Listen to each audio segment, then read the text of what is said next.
Around 6 a.m. on December 4th, 2024, a masked man waits outside the Hilton Midtown in Manhattan, New York City. An unassuming businessman passes him. The masked man draws a semi-automatic pistol equipped with a silencer, aims and fires multiple shots at the businessman from 20 feet away. He makes several direct hits. His target? Brian Thompson, CEO of the world's 9th largest company by revenue. Approximately 1 hour later, the CEO of United Healthcare is dead. The killer has escaped. A manhunt has begun. Around the world, people are left to speculate who this mystery killer is. Was he a hired gun? An angry citizen frustrated by a broken healthcare system? A disgruntled employee? Or maybe he was driven by something else entirely. Today, we'll be breaking down the murder of Brian Thompson and exploring the possible motives that drove his killer to commit this deadly crime. In order to understand this motive, it's important to know why Thompson would be a target in the first place. While it's not out of the question that this was simply a personal matter, it's more likely that his high-profile job was at the core of the attack. Decades ago, Thompson began his career as a young and hungry certified public accountant for PricewaterhouseCoopers LLP. He quickly transitioned to United Health Group, where he would spend the rest of his career. He rose up in the ranks and became CEO of United Healthcare government programs that included Medicare for retirement and community and state divisions. Thompson's position at the time put him in a high-risk position. He was heading the arm of one of the biggest insurers in the United States. His decisions in that role had an enormous impact on millions of people, for better or worse. After 20 years in that role, Brian was named Chief Executive Officer to United Healthcare in 2021, which was a bigger and more general role for the company's subsidiary. Despite being in such a high-profile position, Thompson avoided the public eye and always stayed below the radar. The Associated Press described him as keeping a low public profile. While he was mostly successful avoiding the public, there were a few instances where Thompson couldn't escape media coverage for his actions. In 2021, Thompson received backlash from the American Hospital Association. In an open letter, the organization attacked United Healthcare's decision to deny payment for what it deemed were non-critical visits to hospital emergency rooms. Thompson and his team responded by delaying the rollout, but they ultimately moved forward with their plan. Later, during an investor meeting in 2023, Thompson announced that the United Healthcare Group would be changing its model. They would be shifting to a value-based care model, which would incentivize doctors and other caregivers to keep patients healthy as opposed to focusing on treating them after they get sick. Most recently, Thompson faced a lawsuit for alleged fraud and insider trading. It all started back in May 2024 when the United States Department of Justice found that he failed to disclose an antitrust investigation into the company. Besides these instances, Thompson maintained an incredibly low profile considering the massive impact he had on the lives of everyday American citizens. For perspective, Thompson was CEO of a health insurer to 49 million people. United is the largest provider of Medicare Advantage plans. It also runs versions of the U.S. government's Medicare program for people ages 65 and older. On top of that, the company sells individual insurance and administers health insurance coverage for thousands of employers, along with state and federally funded Medicaid programs. Thompson's group in particular was the largest subsidiary of United Health Group, earning a monster $281 billion in revenue last year. His annual salary was $10.2 million, and as a not to mention stock options and bonus awards. He was amongst the highest paid executives at the company, and yet almost no one knew his name until the day he was murdered. Thompson didn't travel with a security group and clearly felt comfortable walking around on his own on a busy New York street. So what exactly happened that morning? Let's break down the timeline of events. Just before 6:39 a.m., surveillance cameras in the area capture the gunman going inside a Starbucks 2 blocks from the shooting scene. Eyewitnesses say that the man had been lingering outside the hotel in the cold for hours before the shooting took place. Then at 6:39 a.m., the gunman arrives on foot outside of the Hilton Midtown off 6th Avenue and West 54th Street, according to police. At 6:44 a.m., surveillance camera footage shows Thompson walking from his hotel across the street to the Hilton Midtown. He's hoping to arrive early and is set to speak at an annual investor conference. At 6:46 a.m., the gunman waits for Thompson to pass him. Then he approaches from behind and fires using a pistol equipped with a silencer. It's been reported that the gun malfunctioned, but the shooter was able to fix the jam before firing again. He then flees on foot. Thompson was struck in the back and calf.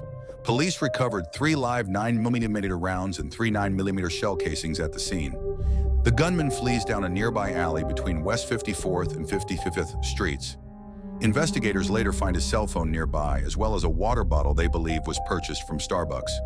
He reportedly got on an e-bike at a city bike docking station on 55th Street. Investigators found that he rode that e-bike 5 blocks northeast before getting off at Central Park. According to investigators, the e-bike was not an actual city bike. In fact, video footage has surfaced of the gunman carrying an electric bike battery while walking down the street hours before the shooting. This has led investigators to question whether the bike was pre-positioned as a getaway option for the killer. At 6:48 a.m., the gunman is seen for the last time on camera, riding on the park's center drive. Since then, police have still not apprehended the gunman and are still looking. The suspect is described as a white man wearing a tan-colored jacket, a black face mask, and black and white sneakers. He also carried a gray backpack, which police describe as very distinctive. At 7:12 a.m., Brian Thompson is pronounced dead at Mount Sinai West. He was 50 years old at the time of his death. As soon as the crime was reported, there was speculation as to what the killer's motive was. Many online were quick to express frustration with United Healthcare as an insurer and felt certain that was the cause for the killing. Others also believed that the shooting was likely carried out by someone who had a personal connection with United Healthcare. There is still no conclusive evidence yet as to who the gunman is or why he carried out the attack. All we know is a massive manhunt is underway in hopes of catching the killer. NBC News reported that Brian Thompson's now widowed wife, Paulette Thompson, said that there were threats made against Thompson and other United Health executives. However, these threats did not name Thompson specifically, but were more generally aimed at top-level staff. The police have already begun piecing together their own story as to why the shooter would go after Thompson. While they haven't revealed too much of their investigation's findings to the public, they have made it clear that they believe the killer was highly experienced. Detectives for the NYPD have said that they have reason to believe the suspect in the shooting was an experienced marksman who carefully planned his attack. They saw that he operated methodically and stayed calm despite being in a high-pressure situation. Surveillance video shows that even when the gun jams 3 times, the shooter is able to calmly and quickly clear the jams and continue firing as he moves closer to Brian Thompson. Firearms experts have weighed in on the video and verify the gun jamming after each shot. Each time, the gunman racks back the slide, clears the jam, and loads another round. Detectives have noted that the shooter operates in the same fashion as someone who has firearms training from law enforcement or the military. Even the way he kept firing to ensure a successful kill indicates someone who has experience. This information has led many to believe that the killer is a professional assassin who was hired on someone else's behalf. Lots of the evidence available would point to this conclusion. It's worth noting that the police are still trying to catch the killer.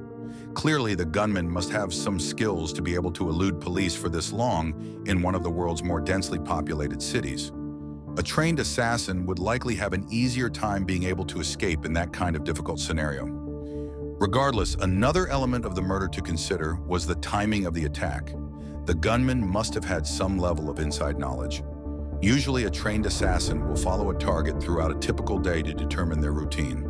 However, this was not a typical day for Brian Thompson. The gunman had to know where he was going to be and when. He may not have known Thompson was staying at the hotel across the street, but he did know he would be attending the investor conference. He also knew approximately when his target would be arriving.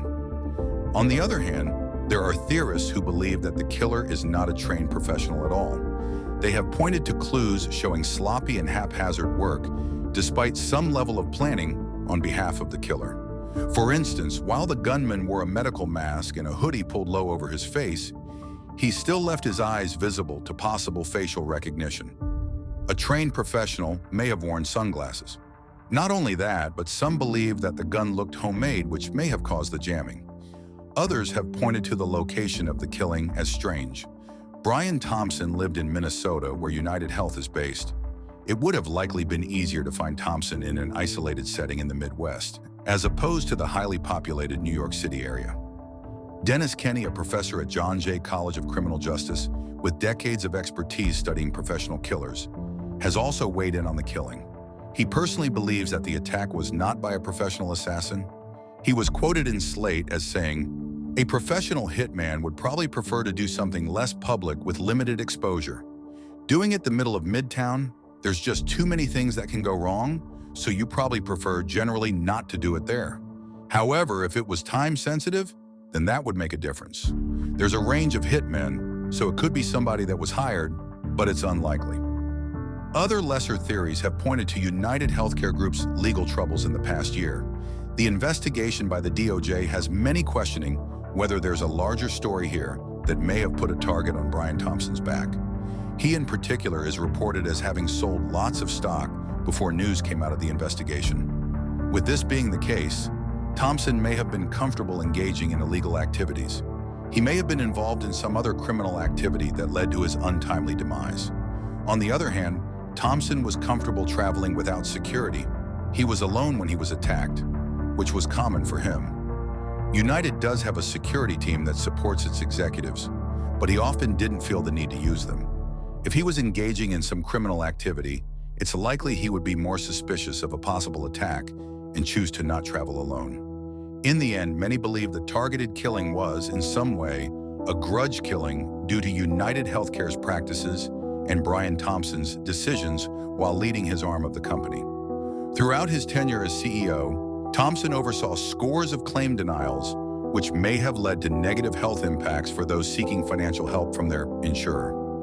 In some cases, a lack of coverage has led to people passing prematurely or being offered poor care. There have been countless stories pouring in online of people who experienced incredible loss due to United Healthcare's lack of service. For example, one woman wrote of her husband being denied coverage after his heart attack brought them to their local hospital's emergency room. Thompson ushered in the new policy that led United to deny many emergency room visits. Of course, this example is just the tip of the iceberg when it comes to these types of stories. In an instance like this, the killer could have been seeking vengeance for a relative or loved one, or the killer could have been hired by someone looking for vengeance. Across social media, scores of people have reacted to the killings and have posted about negative experiences with United Healthcare. Some feel that his death was justified given his business dealings. We won't speculate too much on that, but we can say it's clear that he was likely maintaining a low public profile for a reason. When assessing all the clues in the most simplified way possible, it seems what the motive most likely was. It's likely that Brian Thompson was killed because of his role as United Healthcare's CEO. It may not necessarily be because of him personally, but his title alone would have put a massive target on his back. Ultimately, we may never truly know what was driving the gunman to attack Brian Thompson. Only time will tell.